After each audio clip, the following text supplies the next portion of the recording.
पूर्व राष्ट्रपति प्रणब मुखर्जी ने पूर्व पीएम रहे पंडित जवाहरलाल नेहरू को लेकर चौंकाने वाले दावे किए हैं।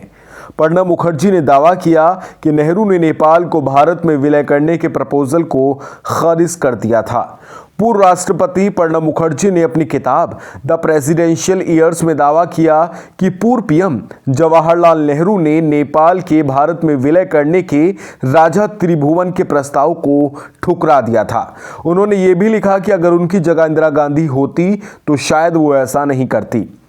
उनकी किताब द प्रेसिडेंशियल ईयर्स के chapter 11 my prime ministers different style different temperament title के तहत प्रणब मुखर्जी ने लिखा कि राजा त्रिभुवन वीर विक्रम शाह ने नेहरू को ये प्रपोजल दिया था कि नेपाल का भारत में विलय कर उसे एक प्रांत बना दिया जाए, मगर तब के पीएम रहे नेहरू ने इस प्रपोजल को ठुकरा दिया। उन्होंने आगे लिखा कि अगर इंदिरा गांधी नेहरू के स्थान पर होती तो वो शायद इस अवसर को जाने नहीं देती जैसा उन्होंने सिक्किम के साथ किया था।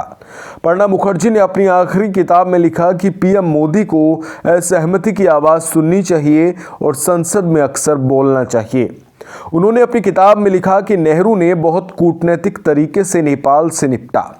नेपाल में राणा शासन की जगह राजशाही के बाद नेहरू ने लोकतंत्र को मजबूत करने में अहम भूमिका निभाई। दिलचस्प बात यह है कि नेपाल के राजा त्रिभुवन वीर विक्रम शाह ने नेहरू को सुझाव दिया था कि नेपाल को भारत का एक प्रांत बना जाए, लेकिन नेहरू ने इस प्रस्ताव को सिरे से अस्वीकार कर दिया। उनका कहना था कि नेपाल एक स्वतंत्र राष्ट्र है और उसे ऐसा ही रहने देना चाहिए।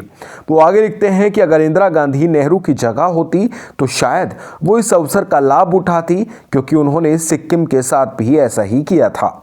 भारत के पूर्व प्रधानमंत्रियों और राष्ट्रपतियों पर अपने विचार व्यक्त करते हुए उन्होंने अपनी किताब में उल्लेखित किया कि प्रत्येक पीएम की अपनी कार्यशैली होती है। लाल बहादुर शास्त्री ने ऐसे पद संभाले जो जवाहरलाल नेहरू से बहुत अलग थे।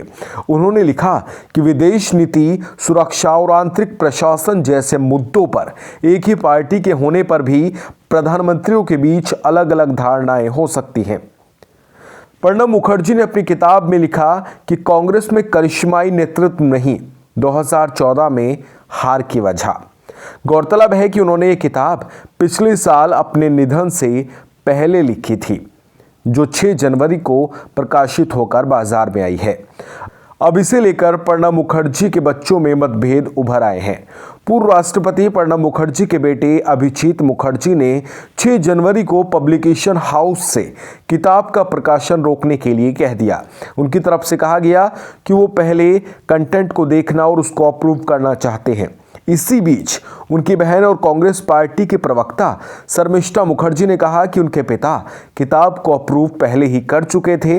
इसके साथ ही उन्होंने अपने भाई अभिजीत को सस्ती लोकप्रियता से बचने की नसीहत भी दे दी। दोस्तों, आपको ये वीडियो कैसी लगी प्लीज़ कमेंट सेक्शन में हमें ज़रूर बताइएगा। वीडियो अगर आप यूट्यूब पर देख रहे हैं तो चैनल को सब्सक्राइब कर सकते हैं, फेसबुक पर देख रहे हैं तो पेज को लाइक कर सकते हैं। वीडियो आपने पूरी देखी, इसके लिए आपका बेहद ज़्यादा शुक्रिया।